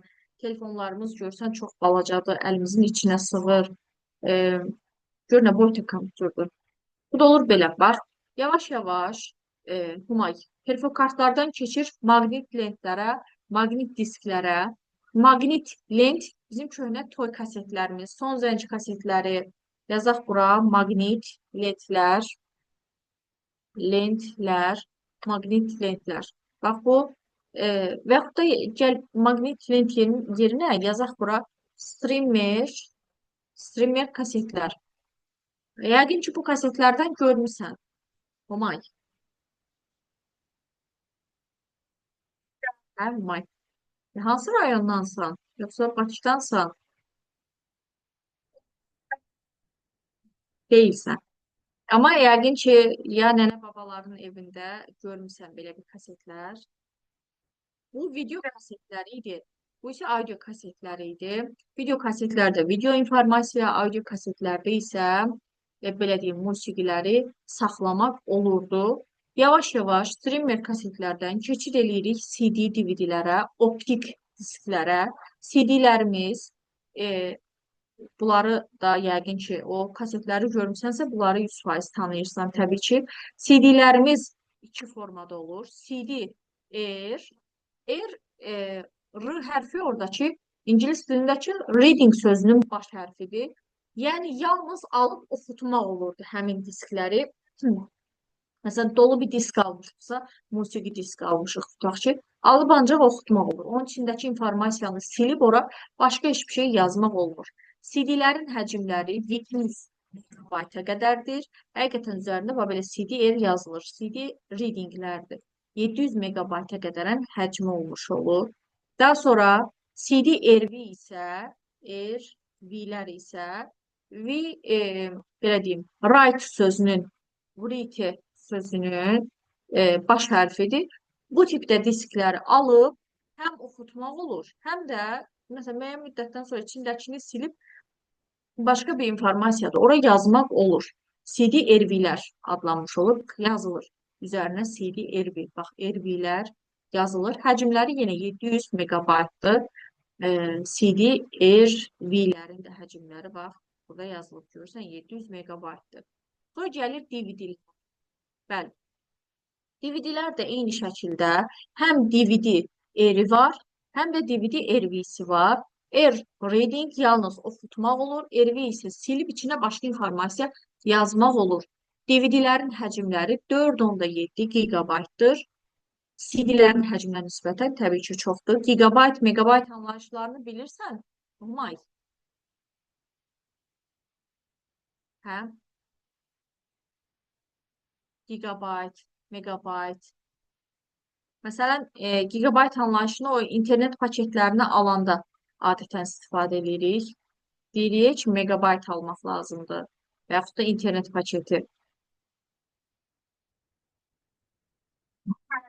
Bəli. Bax, orada o həcm ölçü vaitlərini indi keçəsirik. Bax, bu 4.7 gigabayt megabayta nisbətən böyük anlayışdır. Nisbətən. Bu da eyni şəkildə. Bax, daha sonra Humay, burada Blu-ray göstərir. Blu-ray nədir ümumiyyətlə? Disklərdən sonra flash kartlar yaranmışdır. Flash kartları da hər birimiz təbii ki, istifadə edirik. Bu flash kartlar. Flash kartı istehsal eləyən şəxsi görən CD DVD-ləri istehsal eləyən şəxs bunu görür və istəyir ki, CD DVD-lərin loru dildə desək, bazarı bağlanmasın və nə eləyir? O deyir ki, mən elə bir disk istehsal eləməliyəm ki, insanlar hələ də CD DVD-lərdən istifadə edə bilsin. Və o, bax, Blu-ray adlı belə bir disk yaradır, istehsal eləyir və Blu-rayların həcmləri 50 gigabayt, 25 gigabayt qədərən çox idi. Yəni, gör CD-nin həcmi 700 megabayt, DVD-nin həcmi 4.7 gigabayt, amma Blu-ray artıq 25, hətta 50 gigabayt, hətta ondan da çox olan Blu-raylar var. Deyir ki, həcminə görə insanlar alacaq. Amma həmin dövrdə istehsal olunan notebooklarda incə olduğuna görə, məsələn, hal-hazırda mənim istifadə elədiyim notebookda disk oxuducu yoxdur. Yəni, diski taxmaq üçün yer yoxdur. Ona görə də ya mən əlavə disk oxuducu almalıyam ki, almışam bəzən istifadə edəndə, ya da flash kartdan istifadə edərəm yaddaş qurğusu kimi. Çünki istehsal olunan kompüterlarda da disk oxuducu yoxdur. Ona görə də, bəli, bax, o istehsal o qədərən də uğurlu olmayıb ki, insanlar yenə də üst tutublar, daha çox üstünlük veriblər flash kartlara. Yenə də belə deyim, oğlan uşaqları bəzən deyir, ay müəllim deyir, nə deyir o, təzə bir oyunun versiyası var idi. Yadından çıxdı, nə idi? GTA oyunudur deyirsən. Səhv eləmirəmsə, GTA 5-dir, bilmirəm neçədirsə. Deyir, ay mənim həcmi deyir 50 gigabaytdır deyir, amma deyir diskdə alırıq. Araşdırmışıq, görürük ki, Blu-raylarda deyir istifadə. Blu-raylarda deyir yazılıb satılırmış.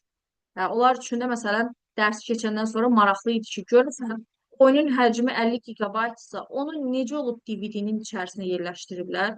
Yəni uşaqlar özləri araşdırıb, görüblər ki, onu əslində Blu-rayların içərisinə yerləşdiriblərmiş. Deməli, hələ də Blu-raylar ya oyunları, ya nə bilim müəyyən qədər adətən oyun olur içərisində, ya hardasa həcmi böyük olan faylları saxlamaq üçün, ya saxlayıb orada satmaq, satışa çıxartmaq üçün hələ də istifadə olunur. Amma flash kart qədərən uğurlu istehsal yenə dediyim kimi deyildi. Bu Blu-ray, CD-lər, DVD-lər optik disklər adlanır. Bizim, belə deyim, bayaq adlarını çəkdiyim maqnit lentlər, maqnit disklər, onlar HDD-lər var da, onlar maqnitlərə aid olmuş olur. Bir də flashlar var.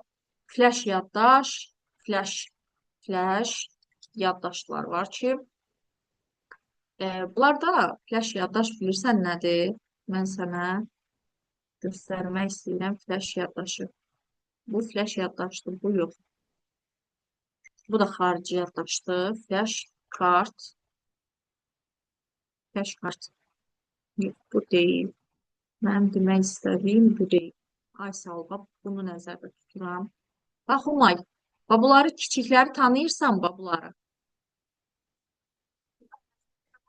Bəli, bir növ telefon, bir vaxtlar telefonlarda istifadə olunurdu.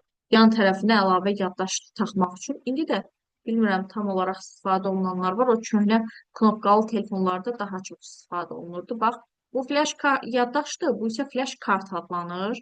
Bunlar da yenə həmçinin xarici yaddaş qurğuları adlanmış olur. Bilirəm, yorğunsan, mən danışdıqca yorulursan, amma son 2 dənə yaddaş qurğumuz var, onları da qeyd edəcəyəm. Hansı ki, bunu zaten biz aparat təminatında keçəsiyik. Bax, HDD qurğusu hal-hazırda hər kompüterdə baxırsansa mənə, belə deyim, kompüterun hal-hazırda yaddaşı sayılmış olur. HDD xarici yaddaş qurğusudur. Bax, bu xarici yaddaş qurğusudur. HDD İngilis dilində açıqlaması hard disk adlanır. Hard ingilis dilində sərt mənasını verir. Sərt disk. Niyə sərt disk adlandırılır? Çünki bunun içərisində olan disk dəmir diskdir. Ona görə də onu hard disk adlandırır. Sərt disk və yaxud da xarici yaddaş qurğusu adlandırılmış olur. Bir dənə də SSD var. SSD. SSD də eynidir. Demək olar ki, xarici yaddaş qurğusudur. SSD HDD-yə nisbətən daha sürətlidir. Niyə daha sürətlidir? Çünki içərisi mikrosxemdən ibarətdir. Mikrosxem disklərə nisbətən daha sürətli xarici yaddaş qurğusu sayılmış olur. İndi mən gəlirəm buradakı cədvələ. Burada cədvəl var. Mən burada hər birinin adını çəkmişəm. Bax, HDD, audio kaset, bir dənə FTD-ni göstərməmişəm, göstərəcəm. HDD, sonra dediyim kasetlər aiddir maqnit informasiya daşıyıcılarına. CD, DVD, Blu-raylar isə aiddir optik informasiya daşıyıcılarına. Flash kart, flash yaddaşı, SSD isə aiddir flash yaddaşlarımıza. Bir dənə burada FTD-ni göstərməmişəm. Umay, FTD lap köhnə yaddaş qurğusudur. Bax, inanmıram ki, sən bunu görəsən. Lap köhnədir bu. Bunun həcmi 1,44 megabaytdır. Humay. 1,44 megabaytın içinə nə yerləşdirmək olar səncə? Bəli, çox az şey. Demək olar ki, bir şəkil, heç bir şəkil də yerləşməz.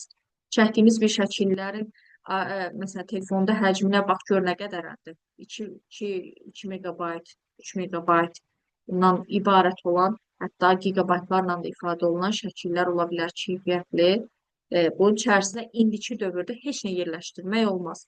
Amma hardasa 2000-ci illərdə FTD indi belə deyim, pis çıxmasın. İndi necə insanlar telefonları ilə öyünürlər və yaxud da mənim telefonum var, bahalı falan.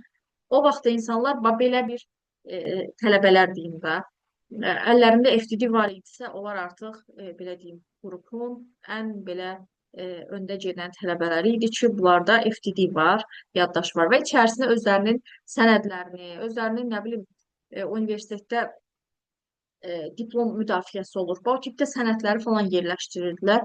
Hərəsi 10 kilobaytdan olanda görürsən, içinə nə qədər informasiya yerləşdirmək olur? En qədərə.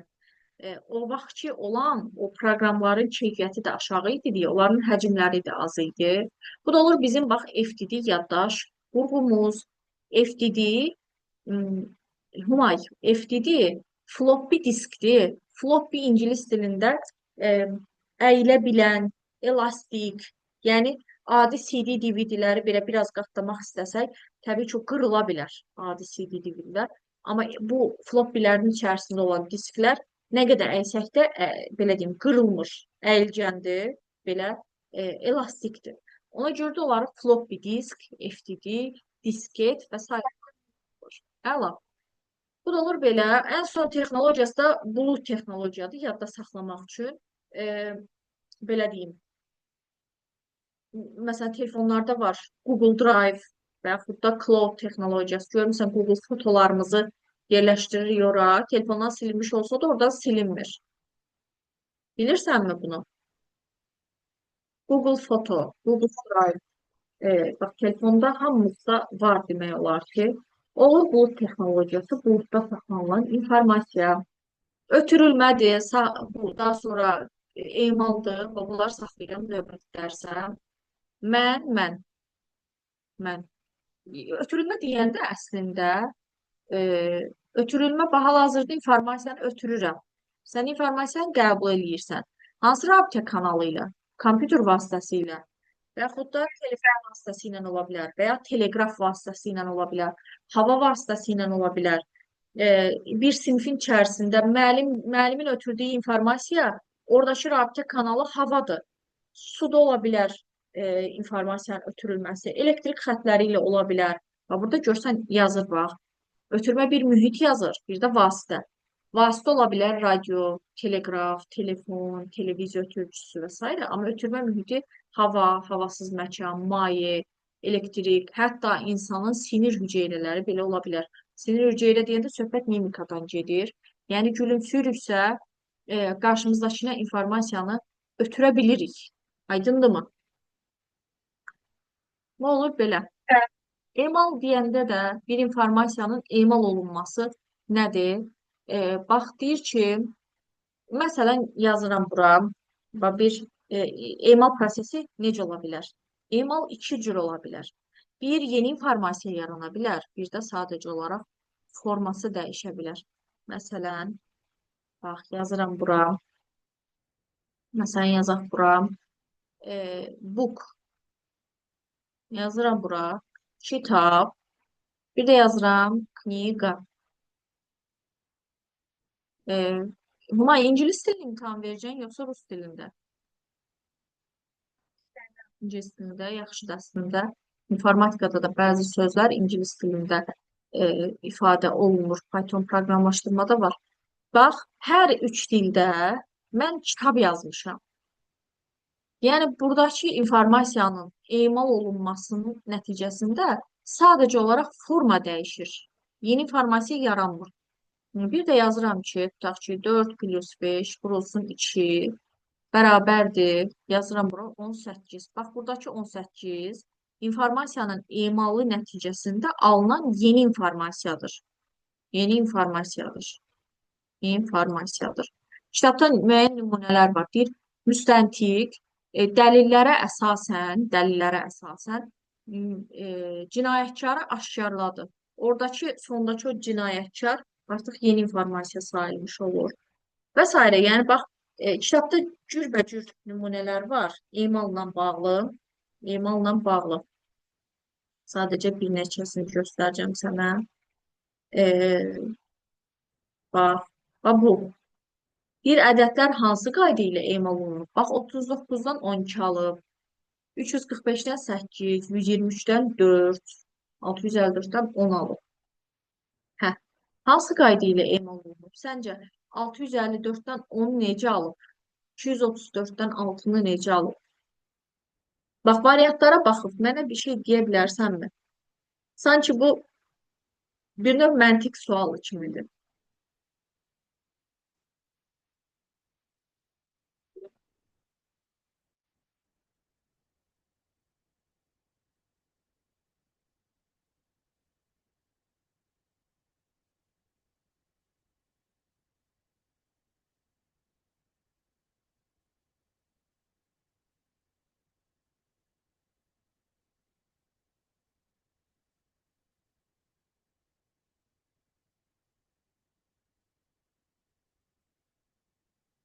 Hə,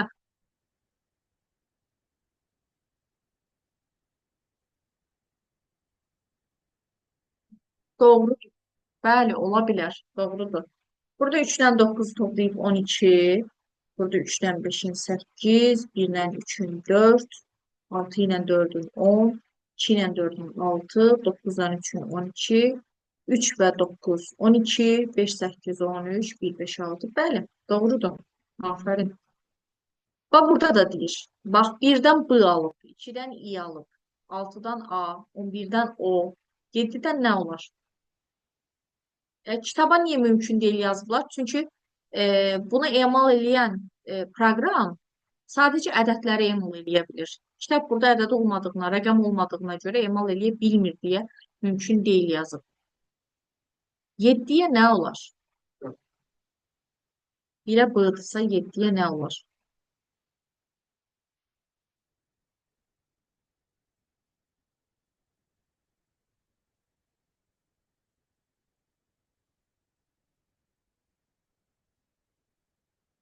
Yox.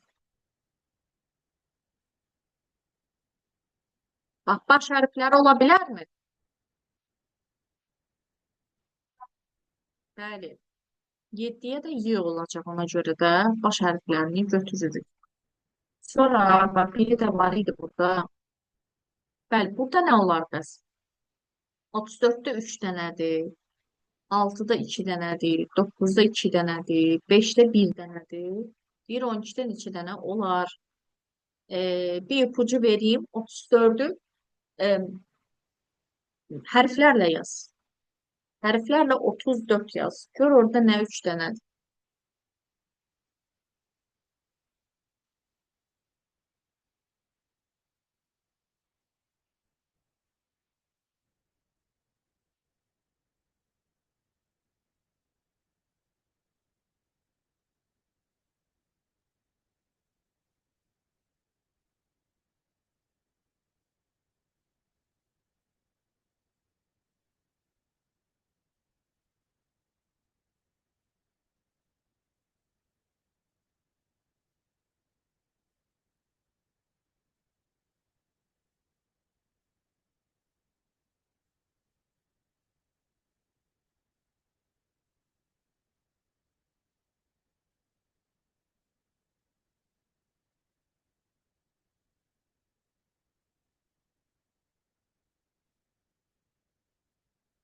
Otuz dörtte nəyi tapdın?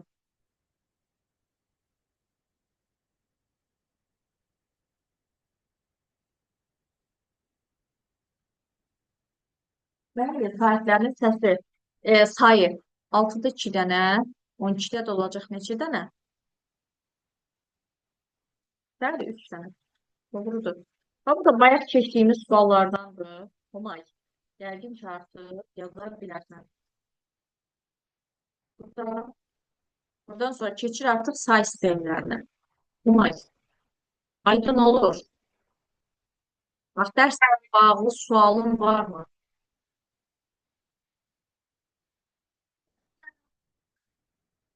Buyur, buyur.